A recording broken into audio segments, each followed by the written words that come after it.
Good day everyone, welcome to my channel. So in this video, I will talk about how to become a freelance programmer. Before we start, I would like to say thank you so much to all my viewers, silent viewers, and supporters in my channel. Thank you for watching my videos. If you are new with my channel and then you like this video, please hit the like button. Don't forget to share and please support my channel guys if you are new by clicking the subscribe button. So let's begin. How to become a freelance programmer. Becoming a freelance programmer requires a combination of technical skills, business acumen, and self-promotion.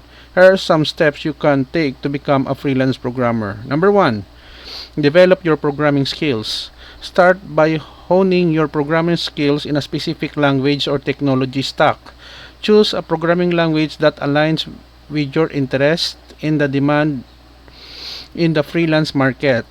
Continuously learn and improve your skills through online tutorials, courses, and practice projects. Number 2, build a portfolio. Create a portfolio of projects that demonstrate your programming abilities.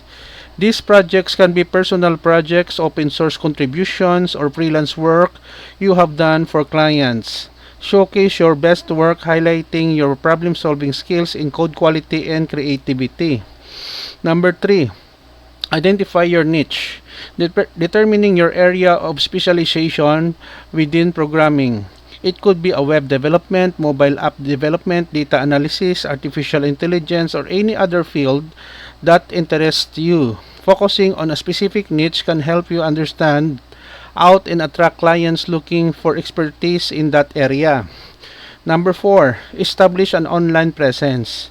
Create a professional website or portfolio to showcase your skills, projects, and services. Use this platform to highlight your experience, share your contact information, and provide links to your relevant online profiles like GitHub, LinkedIn, etc.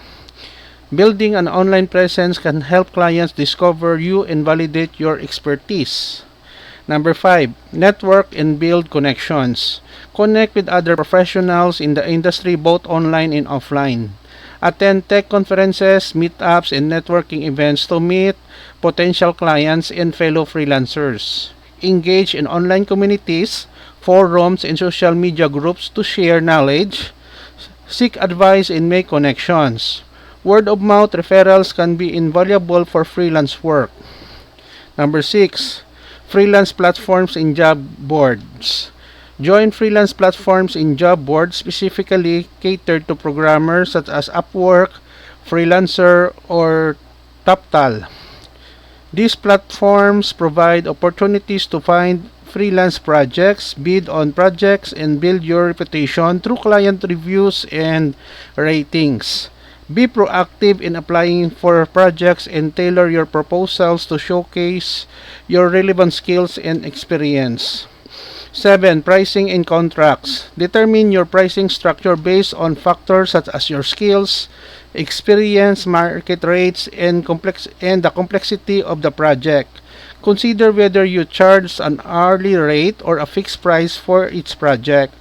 Additionally, create standard contract templates to protect your interest and clearly define the scope of work, timelines, and payment terms for your clients. Number 8, deliver quality work and provide excellent customer service. Consistently deliver high quality work to your clients within the agreed upon timelines. Communicate effectively, ask clarifying questions, and provide regular updates to maintain good client relationships. Provide exceptional customer service to be professional and address any concerns or issues promptly. Number 9, continuously learn and adapt. Stay up to date with the latest trends, technologies, and programming languages in your field. The freelance market is ever evolving, so it's important to adapt your skills and offerings accordingly. Invest time in learning new tools, frameworks, and methodologies to stay competitive. Number 10, market yourself. Actively market your services through online channels such as social media, your blog, or guest posting on relevant platforms. Leverage content marketing to share your knowledge and establish yourself as an expert in your niche. Use SEO or search engine optimization techniques to improve your visibility in search engine results. Seek testimonials from satisfied clients to build credibility. Remember that building a successful freelance career takes time and effort.